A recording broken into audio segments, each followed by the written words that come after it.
Namaku Messi.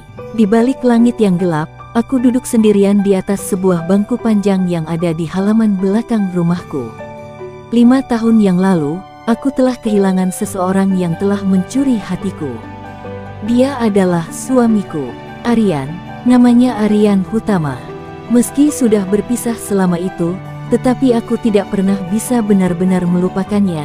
Entahlah dengan dia, aku tak tahu. Aku mencintainya, sangat mencintainya, dan sampai sekarang masih sangat mencintainya. Entah kenapa, aku sangat sulit move on. Padahal berulang kali, aku berusaha membuka hatiku untuk pria lainnya. Aku merasa terus dihantui oleh semua kenangan-kenangan saat hidup bersamanya. Setiap kali, aku melihat pasangan yang bahagia, rasa cemburu dan kesedihan akan datang menghampiriku. Kehidupanku berjalan seperti dalam bayang-bayang, dan aku benar-benar merasa terjebak dalam kesedihan yang tak berujung. Buang Messi, buang rasa itu. Pekikku dengan suara tertahan. Kudongakkan kepalaku, kutatap rembulan yang terangnya berbentuk bulan sabit. Kuhembuskan napas panjang dengan sepelan mungkin. Setelah itu, aku kembali masuk ke dalam rumah dan memasuki kamarku. Lalu, aku membaringkan tubuh, berusaha untuk memasuki alam mimpi, dan berharap dia tak mampir dalam mimpiku malam ini, seperti malam-malam sebelumnya yang selalu mengganggu tidurku. Pagi ini terasa begitu cerah. Seperti biasanya, aku bersiap untuk bekerja. Ya, menjadi pelayan kafe, meski terdengar remeh, tapi pekerjaan itulah yang memberiku nafkah selama ini. Lebih tepatnya, setelah aku dengan Aryan berpisah. Antar pesanan ke meja yang di pojok itu. Seniorku memberi perintah. Bergegas aku mengangguk dan melakukan seperti perintahnya. Langkahku mendadak oleng ketika tahu siapa pria yang duduk di tempat itu. Aku tak mungkin salah. Dia adalah Aryan, mantan suamiku. Kenapa dia ada di sini sih? Teriakku dalam hati. Langkahku seakan melayang, berjalan dengan gontai dan lemah menghampiri meja di mana mantan suamiku duduk. Dia tampak sibuk dengan laptopnya. Kalau mau kerja ya di kantor saja. Kenapa harus di sini sih? Gumamku pelan. Tanpa bicara, aku menyimpan pesanannya. Berharap dia tak menyadari kehadiranku, aku berniat untuk segera kabur dan bersembunyi dari tempat itu. Segera kubalikan badan setelah menyimpan semua pesanan di mejanya. Namun baru selangkah aku menjauh, dia memanggilku. "Hei kamu." Suara seksinya sungguh menggoda. Aku jadi ingat masa lalu saat kami masih bersama. Aku jadi ingat saat dia memelukku erat dan melakukan berbagai hal yang membuatku mendesah semalaman. Sial, kenapa aku malah mengingat hal-hal panas itu sih? Apa karena pengaruh terlalu lama menjanda, hingga membuatku gila? Sahutku tanpa menoleh. Sebagai pelayan, tentu saja aku tak sopan. "Kamu tidak sopan, kemarilah." Suaranya terdengar kesal. Dengan hati berdebar keras dan jantung berdegup kencang, aku membalikkan tubuhku. Semoga dia tak melihat raut tegangku. Sedetik, 2 detik, 3 detik. Dia menatapku lekat, memindaiku dari atas sampai bawah, dengan raut tak terbaca.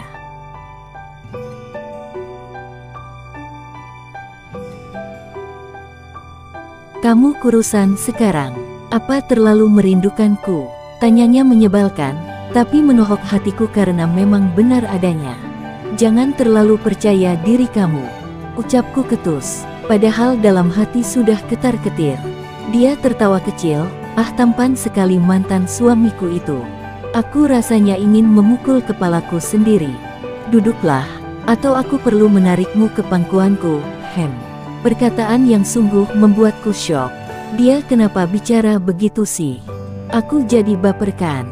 Aku terpaksa duduk, daripada dia benar-benar membuatku duduk di atas pangkuannya. Sepertinya aku terlalu percaya diri, sampai berpikir dia akan melakukan hal itu. Mau apa?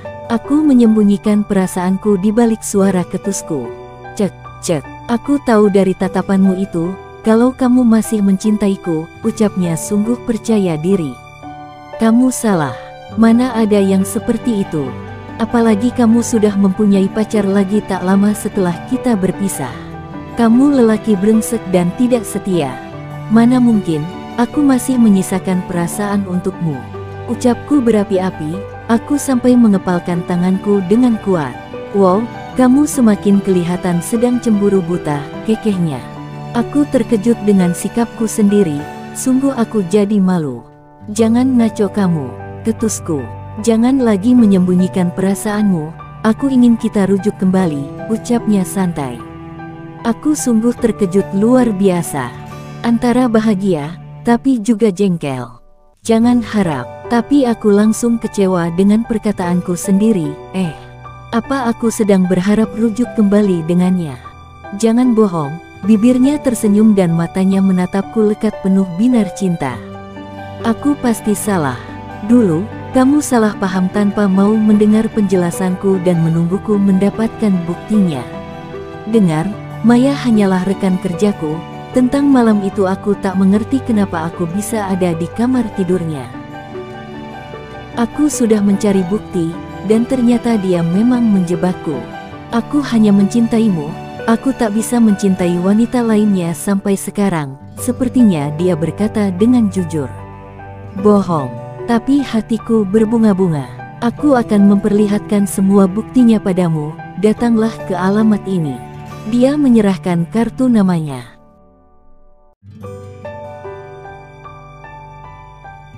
Aku mengambilnya cepat. Sial, kenapa aku tak membiarkannya saja sih? Lihatlah, dia tersenyumkan. Pasti sedang mengejekku. Aku berteriak dalam hati. Dan aku benar-benar datang ke alamat itu beberapa hari kemudian. Sebelumnya, saat pertemuan itu dia sudah menentukan waktunya. Aku sudah berada di alamat itu, sebuah rumah minimalis dengan model elegan seperti impianku saat bersamanya dulu. Dengan cat putih, dan hamparan taman bunga lili di halaman depan rumah. Bibirku tersenyum, andai dia membuatnya untukku. Mimpi kali, aku berdiri mematung di depan gerbang rumah itu, hingga satpam rumah mengagetkanku. Dengan cepat, aku menunjukkan kartu nama itu. Satpam membuka pintu, menyuruhku masuk. Kini aku sudah duduk di ruang tamu dengan segelas jus melon dan sepiring stroberi coklat favoritku. Apa dia sengaja membuatkannya untukku? Dia masih ingat kesukaanku.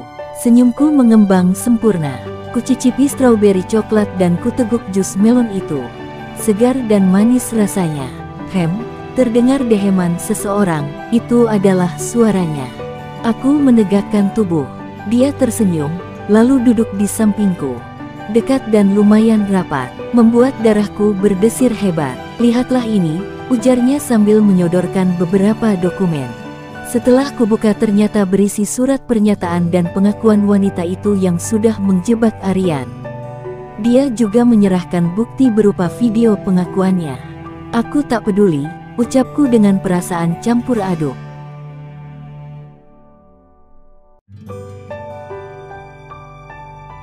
Dia berdecih, kami diam beberapa saat. 10 menit berlalu, terdengar suara deru mesin mobil dari luar. Lalu masuklah dia, wanita yang sudah merusak rumah tanggaku. Aku sungguh kesal melihat wajah cantik sok polosnya itu. Dia menyapaku, bahkan cipika-cipiki padaku. Menyebalkan, aku tak suka, tapi terpaksa mau. Lalu, dia duduk di seberangku. Dia mulai menjelaskan masa lalu, meminta maaf atas kesalahannya, dan mengakui semua hal yang sudah dia lakukan untuk menjebak suamiku, dengan tujuan memisahkan kami. Dan dia berhasil, karena saat itu, aku tak mempercayai suamiku dan bersikeras meminta perpisahan.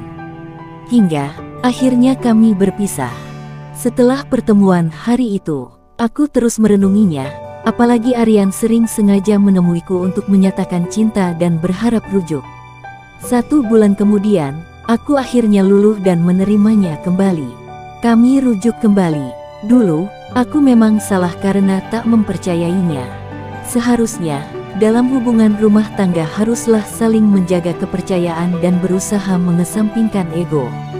Aku mencintaimu, sangat sejak dulu sampai sekarang, jangan pergi lagi dariku, Ucapnya lembut, membuat darahku berdesir dan hatiku berbunga-bunga. Bahagia luar biasa. Aku juga. Aku sungguh sulit move on darimu, balasku dengan malu-malu. Saat ini adalah malam, aku sedang berbaring dan bersandar di dadanya setelah pernikahan kami kembali tadi siang. Dia mengeratkan pelukannya dan mengecup pipiku sekilas, lalu mengatakan hal yang membuatku malu bercampur jengkel. Aku tahu itu, kamu memang bucin padaku sejak dulu. Hanya sok-sokan saja mau pisah. Lihatlah badanmu sampai sekurus ini karena merindukan aku, dilanjutkan tertawa. Apaan sih? Kucubit lengannya cukup keras, sampai dia memekik kesakitan. Tapi aku tak peduli. Meski ucapannya benar, tapi tentu saja aku tak mau mengakuinya. Gengsi. Dan setelahnya, kami bergulat, berperang, saling gelitik yang berakhir dengan drama desahan dan erangan manja akibat menumpahkan rasa rindu menggebu setelah 5 tahun berpisah. Tamat.